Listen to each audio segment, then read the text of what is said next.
Nobody wins when the family feels, but my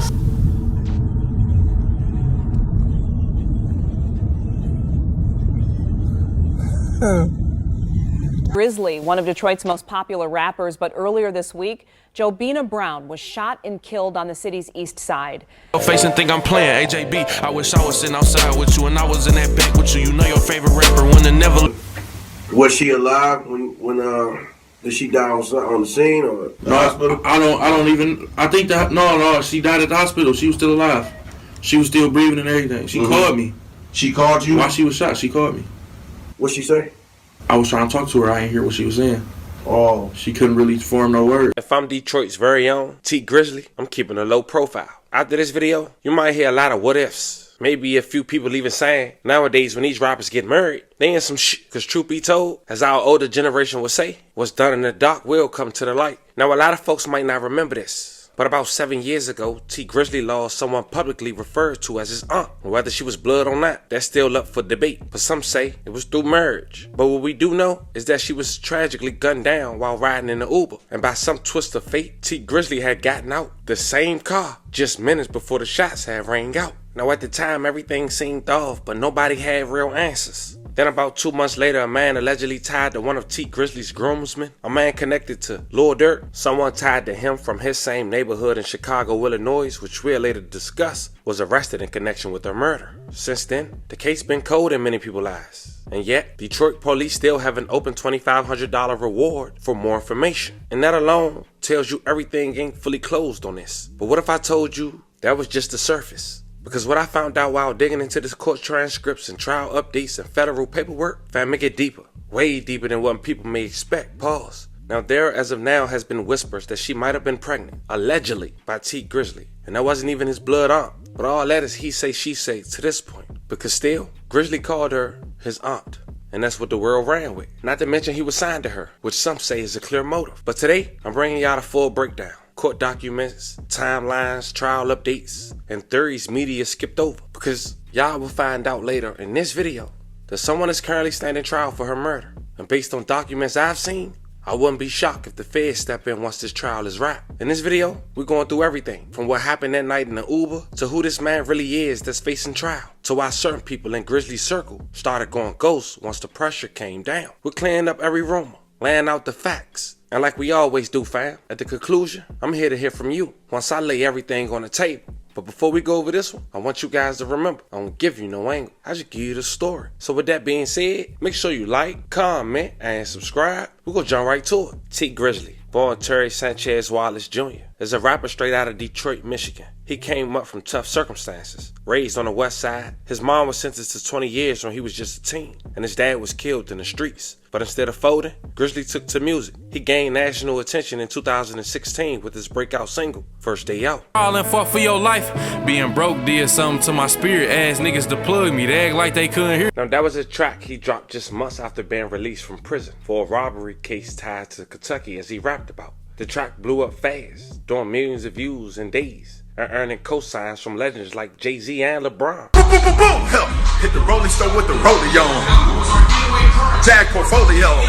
From there, the momentum only grew. He dropped mixtapes, albums, and landed features with stars like Lil Durk and Meek Mill. But like most rappers with street ties, fame didn't come without a cost. The night he almost lost his life, or did he? Instead, his quote-unquote aunt did. In August of 2019, everything changed for T Grizzley. He was riding through Detroit in a black Chrysler 300. A little after 9 p.m. on the 3600 block, a 3-mile drive on Tuesday, when the driver exited the vehicle, shots were fired from an unknown location. That driver was allegedly T Grizzley going to his other aunt's house at the location of the 3600 block of the 3-mile drive. A woman who took the stand today, almost 7 years later, which we'll later talk about. The bullet stuck Jobina Brown. May she rest in peace, and love and condolences to her family. Grizzley, one of Detroit's most popular rappers, but earlier this week, Jobina Brown was shot and killed on the city's east side.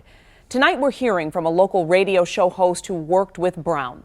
7 Action News reporter Anu Prakash joins us live from the scene to tell us how Brown is being remembered and what police are saying. Anu.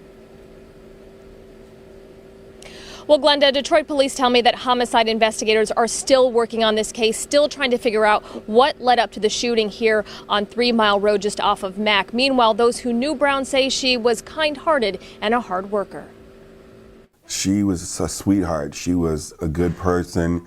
She was the type of person that would look out for you, do whatever, she could to help you. Bushman, host of The Bushman Show on 97.9 WJLB, first got to know Jobina Brown 3 years ago. He called her JB. She was the manager and aunt of Detroit rapper T. Grizzley. She also managed Detroit rapper Sada Baby. Sources say on Tuesday night around 9:30, the 41-year-old was sitting in a Chrysler 300 with 2 other men here on 3 Mile just off of Mack. Police say as one of the men got out of the car, she was shot and killed. JB, I love you.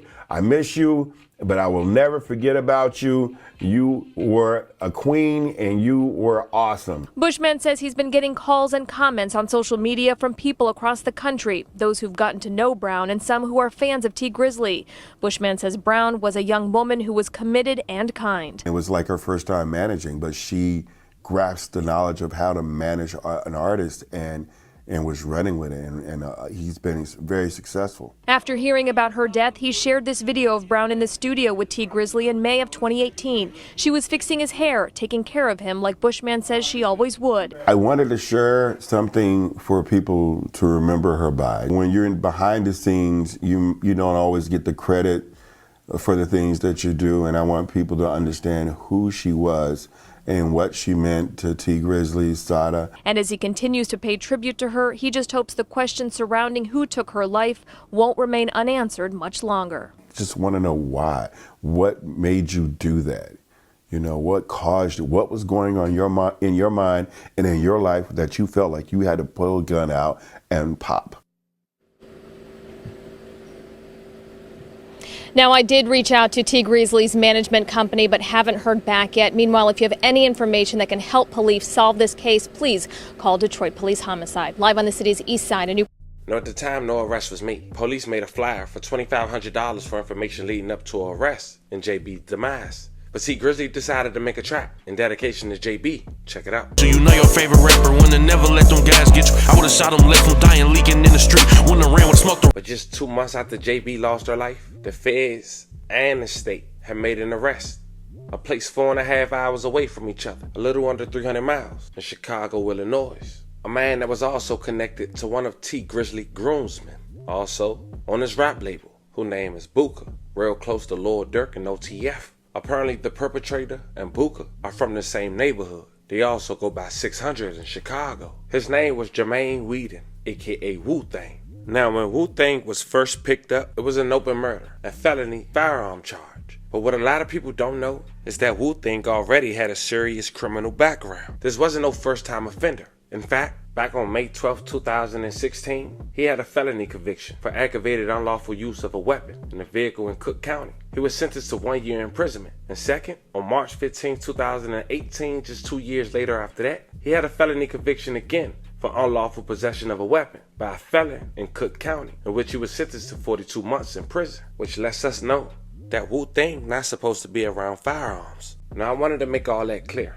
because he was later caught with a firearm that was illegal in Chicago, which we'll later discuss. And the feds got that case. And what they did is they dropped it for the moment, because he did get found with a firearm that has did another crime across state lines. And they let him deal with the state for now. And we just wonder why. But they also did something that I want you guys to pay attention to as well. In the state case, gave this habitual offender a reasonable bond for murder. As mentioned, we wonder why. But at this point, we know this is no ordinary case, and some folks believe he was let out on purpose. Maybe even being used as bait, or even working with somebody. Either way, something is off. Now, when JB lost her life, Wu-Tang was on probation, and he had a tether. And we'll later explain how that played on helping solving this case for the state and the feds. October 19, 2019, just 2 months after JB lost her life, Wu-Tang was arrested in Chicago, Illinois. It was around 12:06 p.m. when officers from Chicago Police Department were on a routine patrol when they responded to another officer report of a male and one female sitting inside of a stolen vehicle parked in the alley behind 5920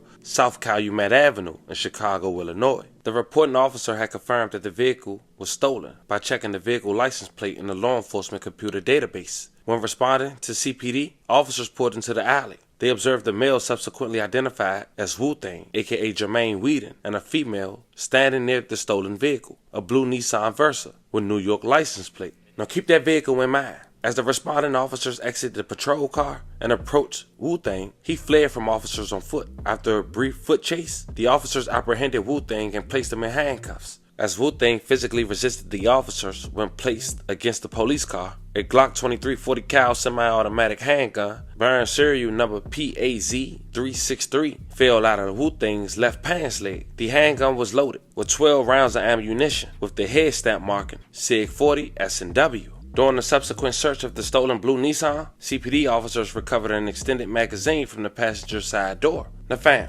would you believe this man had the same firearm and same stolen vehicle during the night that JB lost her life? Well, it's true. When it came to the rental, the car was a Hertz rental car that had been set to be returned to Hertz on August 24, 2019. Hertz filed a stolen police report in September of 2019. The following year, February of 2020, DPD received notification from the MSP lab where they test the firearms, the ballistics. They confirmed that that firearm that Wu-Tang was caught with in Chicago was the same firearm used to take the life of JB. May she rest in peace. Now at this point, fam, I know a lot going through your head, but at least for the moment, Wu-Tang gets arrested. And the following year, as mentioned, police, at least the feds stepped in, but they was already in, but they gave him one count of a firearm taken in from state lines, and they end up dismissing that case in 2021, letting him take on the challenge for the state for now. And after being arrested for over 5 years, the state gave him a $75,000 10% cash bond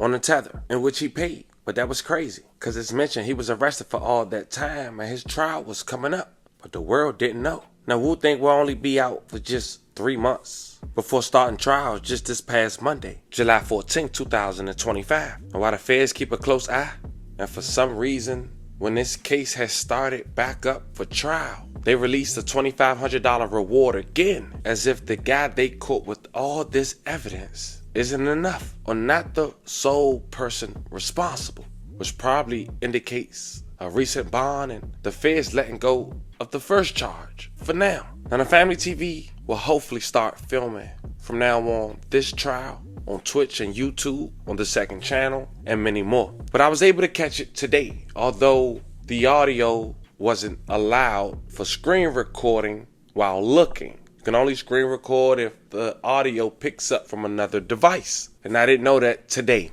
But I took some key notes. And the house that T Grizzley allegedly stopped at the day JB lost her life to go inside. Remember we said that was his aunt's house? Another aunt? Well, she took the stand today. And to sum up 8 hours for you guys in 60 seconds, I say this. That rumor that's floating around that T Grizzley got his alleged aunt pregnant, the state believes that. Not the Family TV, not Reddit, the state. And there was one damaging answer from the aunt on the stand. And it seemed like it was bigger than the alleged defendant. The question was asked by the state, does she remember the aunt mentioning that when T Grizzley heard the shots inside the home, he ran to the window to see what was going on? The aunt responded, no, she didn't say that. Can I say they must be tearing him up right now? Yeah, man. hell yeah. All good, man. So the night everything happened, man. Can you kind of go over that night with us? I know y'all was at the studio. I seen you on your Instagram. On your Instagram. Yeah, so we was at the studio with Guapo and Jay Swan or whatever.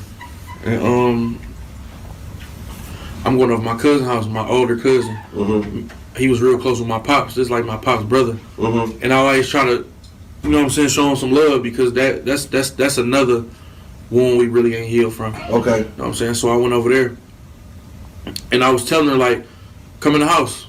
And she like, no, I don't want to go in. I'm begging her to come in the house. Mm-hmm. You know what I'm saying? Like, certain areas, you just got to move right. Right. You know what I'm saying? It ain't about where you at. I could go anywhere I want to. Right. But I got to move right. Right. You know what I'm saying? So if I'm moving right, can't nothing happen to me. So I'm telling her to come in the house. She like, no. Because JB was kind of like funny acting about dirty houses. Okay. And stuff like that. The house wasn't even dirty, but to her, she just a clean, real clean person. Okay. It's like, no, I don't want to go in them people's house. I don't want to sit on their furniture and all that stuff in there. So I'm like, all right, I'll be right back. So I'm knocking on the door. My people's taking so long to come to the door. You know what I'm saying? Mm-hmm. And they finally come to the door. As soon as I see her, As soon as I see my auntie, she about to open the door. I just hear a whole bunch of shots going off. You know what I'm saying? Behind you. Behind me, I hear a whole bunch of shots going off. So I get down because I'm thinking they about to come to the side and start, you know what I'm saying, shooting at me, and I ain't got nothing on me at the time. My cousin ran out with a gun. I'm like, perfect. So we ran out on the street. When we ran out, my driver was gone with no cars out there. I'm like, She was in the. So what was the vehicle? She was in the car, like yeah, she was driveway on the street. She was in the car. Okay. She was in the car on the street. So my cousin ran out with the gun or whatever, and we ran out in the front to see what's going on, and to, if somebody up on us, we gonna get them off us. So once we got outside, once we got in the front where they was at, my driver gone. There's no cars out here. Okay, wait. Let me ask you this. So was you had to enter to the back door or something? Yeah, I was. Okay. Side door. Okay. I get you. Okay. But basically, I don't even know what's going on at this point. Okay. So we in the front, we looking. I look in the street. I don't see no glass in the street. So I'm like, oh, they straight. You know what I'm saying? That's probably some. I didn't even think this had nothing to do with us. Okay. You feel me? Right. But my cousin still came out there with the gun though. So I was cool with going out there. I'm like, I ain't see no glass in the street. I'm thinking they heard some shots and pulled off. Okay. So now I'm mad now. Like, y'all heard them shots, why would y'all leave me over here? Right. You feel me? You could at least called me and told me, like, it's too much going on over here. Come on, we gone. You know what I'm saying? That my driver ended up calling me, like, and told me what happened. So basically what happened, they walked up to my door and opened my door. You know what I'm saying? Some niggas opened my door trying to get at me. Ended up hitting her up. Where'd they hit her on the body? They hit her on her side and in her arm. She didn't get hit in her face and just all on her side. You feel me? How many times? On the side where her heart at. Oh yeah? Yeah, on the side like where her heart at too, so that shit was fucked up. She got shot like that before a long time ago with my uncle. Okay. His car got shot up and she got hit in the exact same place, but she lived. You know what I'm saying? Because she went straight to the hospital. Okay. My uncle drove straight to the hospital as soon as it happened. But was she alive when did she die on the scene or the hospital? I don't even. I think that no. She died at the hospital. She was still alive. She was still breathing and everything. She called me. She called you? While she was shot, she called me. What'd she say? I was trying to talk to her. I didn't hear what she was saying. Oh. She couldn't really form no words. You know what I'm saying? But like niggas was coming for me because they opened my door. Okay. And was shooting in the car. They hit her 8 times though. And you have no idea where this came from? No, I ain't got no idea where it came from, but it ain't even matter where it came from. I felt like everybody was a suspect. I felt like everybody was a suspect. So even if a person wasn't a suspect, if I didn't like that person, it was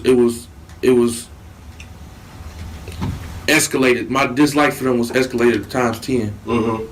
Now we laid it all out. The come up, the tragedy, the arrest, the strange bond, the trial. You see just how deep the situation runs. And even though the facts are still on the table, the silence around the case speaks just as loud. You got federal interests that suddenly disappeared, and the suspect with a serious rap sheet walking free on bond. In a courtroom now, being told the victim may have been pregnant by one of Detroit's biggest rap stars. On top of that, you got a key witness, the aunt, saying T Grizzley didn't even react when the shots went off. To the streets, that don't sound right. To the court, it raises questions. To the fans, it's a full-blown mystery. Now, it's time for you guys to let me know how you feel in the comments. I keep you guys updated as more develop. Don't forget to like and subscribe. Until then, I'll catch you guys on the next one.